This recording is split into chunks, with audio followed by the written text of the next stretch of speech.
Financial statement without state adjustment class 11th accountancy से हम बात कर रहे हैं डी की गोयल बुक के सॉल्यूशन की। और इसी सीरीज़ में आज मैं बताऊंगा question number 14।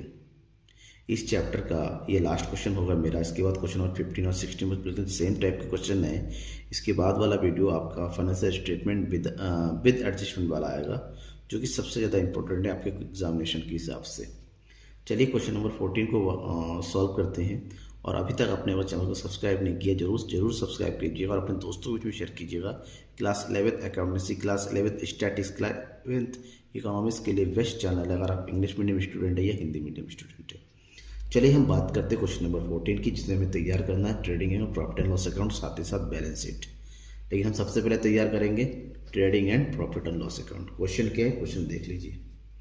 Following is the trial balance of Sri Damodar Prasad as at 31st March 2020। जहाँ पर आपके पास डेबिट बैलेंस भी दे रखा है और क्रेडिट बैलेंस भी दे रखा है। डेबिट और क्रेडिट बैलेंस दिया होने का मतलब ये ट्रायल बैलेंस का पार्ट है, ठीक है ना।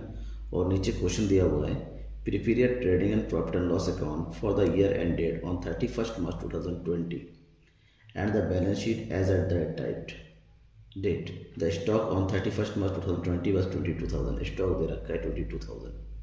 अब आपको ये ध्यान में रखना है कि जो आइटम्स दे रखे हैं डेबिट साइड वाला और क्रेडिट साइड वाला, उसमें छांटना है ट्रेडिंग अकाउंट में क्या क्या आएगा।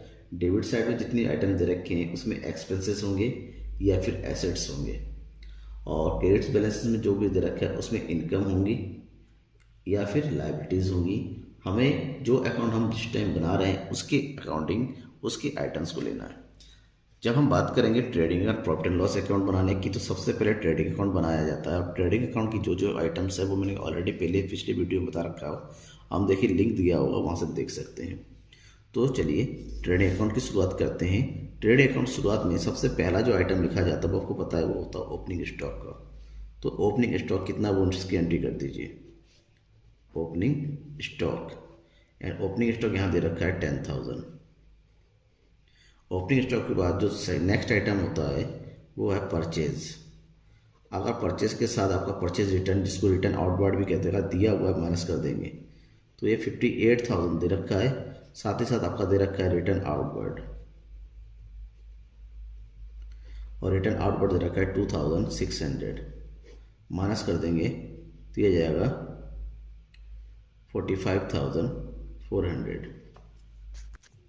तो 58,000 में से 2,600 माइनस करेंगे, कितना आ रहा है 55,400।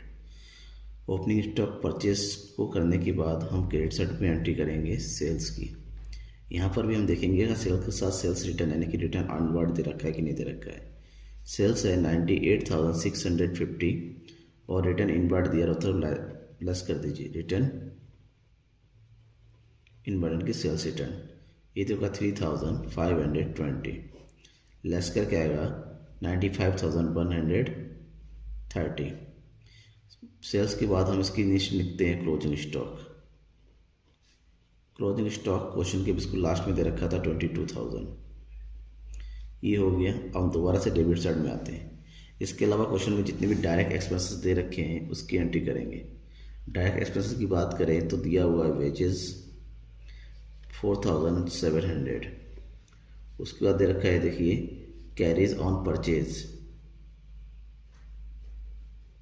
कैरीज ऑन परचेज, इसकी एंट्री करेंगे 2,360 रुपीज़। इसके अलावा कुछ भी नहीं दे रखा है। तो अब नेक्स्ट हमें क्या करना है, दोनों साइड का टोटल करना है। क्रेडिट साइड का टोटल कीजिए, तो ये टोटल कितना आ रहा है 0,31711, 1,70,130। और डेबिट साइड का टोटल कितना आ रहा है 72,460। तो क्रेडिट साइड में से डेबिट साइड को माइनस कर देंगे, ठीक है। तो माइनस करके कितना आ रहा है 0, 13 में से 6 गया 7, 10 में से 4 गया 6, 6 में से 2 गया 4, और 11 में से 7 गया 4।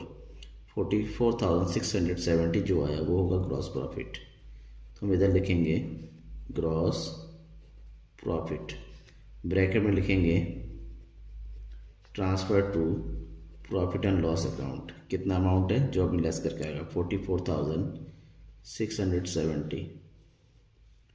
1,70,130 टोटल कर दीजिए और ये बन गया हमारा ट्रेडिंग अकाउंट। ट्रेडिंग अकाउंट बनाने के बाद इसी फॉर्मेट में हम बनाते हैं प्रॉफिट एंड लॉस अकाउंट। उसके लिए हम क्या करेंगे, जो भी ग्रॉस प्रॉफिट निकाला हमने 44,670 उसको उठा के क्रेडिट साइड में एंट्री करेंगे बाय ग्रॉस प्रॉफिट 44,670।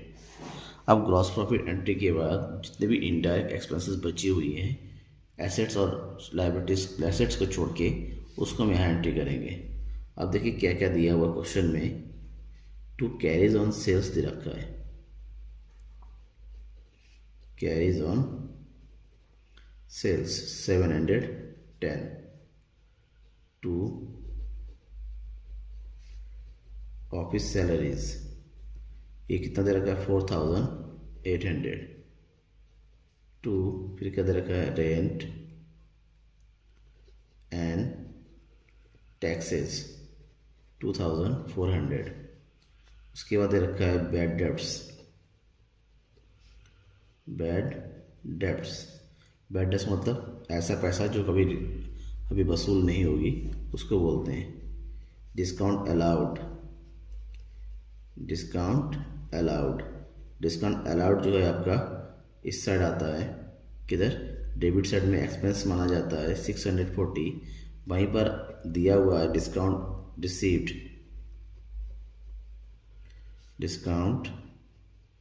रिसीव्ड ये कितना है 750 रुपीज़, ये इनकम साइड में आता है। ठीक है, डिस्काउंट रिसीव्ड के बाद देखिए डिस्काउंट रिसीव दे रखा है क्रेडिट साइड में सबसे टॉप में। ठीक है ना, अब दोबारा से आते हैं डेबिट साइड में टू, और क्या दे रखा है स्कूटर रिपेयर्स। स्कूटर जो है एसेट्स होता है लेकिन उसका रिपेयर में होने वाला खर्चा जो है वो आपका प्रॉफिट एंड लॉस में आता है। स्कूटर रिपेयर्स अमाउंट कितना दे रखा है 850। फिर क्या दे रखा है कमीशन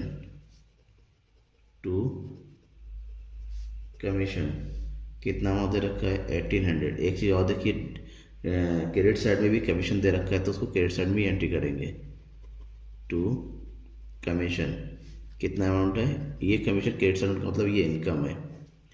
ठीक है, कमीशन की एंट्री के बाद क्या चीज़ बचा हुआ है interest on x loan,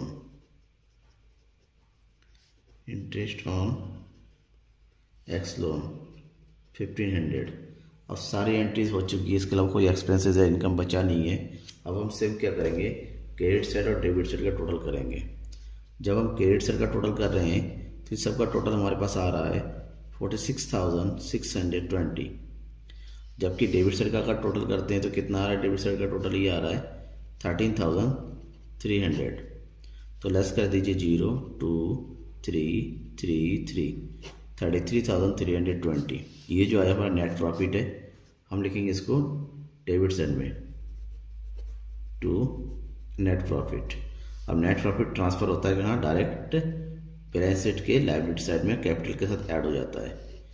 account close कीजिए टोटल अमाउंट से 46,620। ये बन गया हमारा profit and loss account. Profit and loss account बनाने के बाद हमें बनाना पड़ता है बैलेंस शीट। चलिए बैलेंस शीट देखते हैं। ये रहा बैलेंस शीट का फॉर्मेट, लायबिलिटीज एंड एसेट्स। जब हम इसको बनाते हैं तो एक बार में एक साइड पकड़े, या तो एसेट्स की एंट्री सबसे पहले कीजिए या फिर लायबिलिटीज़ की एंट्री कीजिए। हम लायबिलिटीज से शुरू करते हैं। लायबिलिटीज़ में सबसे पहला जो आइटम लिखा जाता है वो होता है कैपिटल। ठीक है ना, आप देखिए क्वेश्चन में कैपिटल दे रखा है क्रेडिट साइड में, दे रखा है कितना 40,000। अब इसको इधर नहीं लिखेंगे क्योंकि आपका नेट प्रॉफिट होता है, नेट प्रॉफिट कैपिटल में ऐड होता है। वहीं पर अगर नेट लॉस होता तो उसमें से लेस हो जाता, हम प्लस कर देंगे नेट प्रॉफिट अमाउंट कितना है 33,320। तो टोटल अमाउंट आ गया 73,320। अभी भी नहीं लिख रहा है, क्यों, क्योंकि एक चीज़ और दे रखा है उसमें ड्राइंग भी कैपिटल में से माइनस होता है, और ड्राइंग से यहाँ पर 6,000 लेस कर देंगे 6,000 को। अब लिखिए इसको अमाउंट 67,320 अमाउंट के कॉलम में। आपको ध्यान में रखना है, प्रॉफिट होता है तो ऐड कर देंगे, लॉस होता है तो लेस कर देंगे, ड्राइंग हुआ तो माइनस कर देंगे, और यहीं पर इंटरेस्ट ऑन ड्राइंग होता तो उसको भी लेस कर देते हैं यहाँ से। ठीक है। लाइबिलिटी साइड में की एंट्री के लिए एक चीज़ और दे रखा है, बीपी दे रखा है, जिसका पूरा नाम होता है बिल्स पेबल लाइबिलिटी होता है। सिंडिकेटर्स दिया हुआ है, सिंडिकेटर्स अमाउंट है इसका 5600, ठीक है ना। क्रेडिट ऑन क्रेडिट, ठीक है ना, क्रेडिटर्स ऑन रेंट दे रखा है, उसकी भी एंट्री करेंगे यहाँ पर। क्रेडिटर्स फॉर रेंट, ये अमाउंट कितना है 500 रुपीज़। और लास्ट में एक चीज़ है loan from x, loan from x. इसके अलावा क्रेडिट साइड पर कोई भी नहीं दे रखा है जिसकी एंट्री हम करें। तो ये लायबिलिटी साइड कंप्लीट हो गया, टोटल बाद में करेंगे। अब एसेट साइड में सबसे पहले हम देखेंगे बैलेंस क्या क्या है। कैश बैलेंस 1100 दे रखा है और बैंक बैलेंस दे रखा है, ठीक है। Cash in hand, cash at bank अगर दिया हुआ है, ये बैलेंस दे रखा है, उसकी एंट्री पहले किया जाता है 7820। फिर नेक्स्ट दे रखा है लैंड एंड बिल्डिंग, ये दे रखा है 20,000। स्कूटर 6600। BR इनकी बिल्स रिसीवल 3500। नेक्स्ट दे रखा है Sandy debtors, Sandy debtors means 25,400।